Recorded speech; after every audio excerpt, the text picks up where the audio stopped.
দর্শক, এবার আমরা ডেঙ্গু পরিস্থিতির খবর জানবো। বরগুনা থেকে যোগ দিয়েছেন আমাদের সহকর্মী আবু জাফর সালেহ।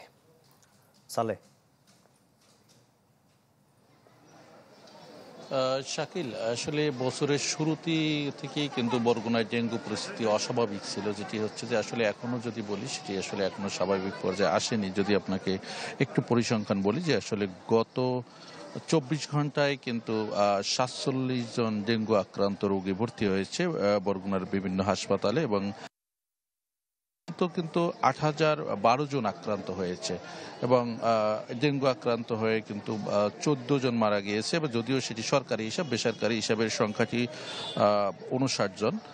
এবং এখনো কিন্তু আজকে পর্যন্ত বিভিন্ন হাসপাতালে 134 জন চিকিৎসা নিচ্ছে ডেঙ্গু আক্রান্ত হয়ে। এর আগের 24 ঘন্টায় কিন্তু 64 জন আক্রান্ত হয়েছে। তো এই হচ্ছে যে অবস্থা, আসলে এখনো সেই স্বাভাবিক অবস্থায় আসেনি। তার মধ্যে কিন্তু আসলে আমি এই মুহূর্তে আছি বরগুনা জেনারেল হাসপাতালে। আপনি দেখছেন যে এখানে কিন্তু এত যে রোগীর যে লাইন, অর্থাৎ এখানে এটি হচ্ছে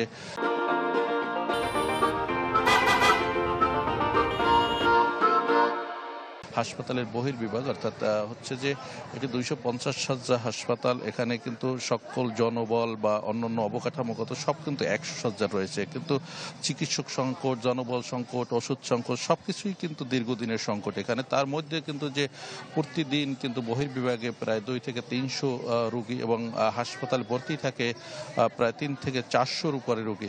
অর্থাৎ এই রোগীদের চিকিৎসা সেবা দিতে কিন্তু চিকিৎসকরা হিমশিম খাচ্ছে। এমনকি রোগীদেরও কিন্তু নানান অভিযোগ রয়েছে তাদের চিকিৎসা সেবা পাওয়া নিয়ে। অর্থাৎ এখানে রোগীদের যে বক্তব্যটি হচ্ছে যে আসলে এখানে ভর্তি হওয়ার পরে কিন্তু সেই সেবার যে একটি বিষয়, যেটি হচ্ছে যে ঔষধ বা চিকিৎসক বা আসলে সে সেবাটি তারা পাচ্ছেন না। তো সব মিলিয়ে একটি আসলে খুবই খারাপ অবস্থা এখনো চলছে। তবে এই পরিস্থিতি কবে নাগাদ ঠিক হবে এমনটিও কিন্তু আসলে চিকিৎসকরা সেটি সুনির্দিষ্টভাবে বলতে পারছেন না। এই ছিল বরগুনা থেকে সর্বশেষ। শাকিল। সালেহ, আপনাকে ধন্যবাদ। দর্শক, ডেঙ্গু পরিস্থিতির খবর জানাতে বরগুনা থেকে যোগ দিয়েছিলেন আমাদের সহকর্মী আবু জাফর সালেহ।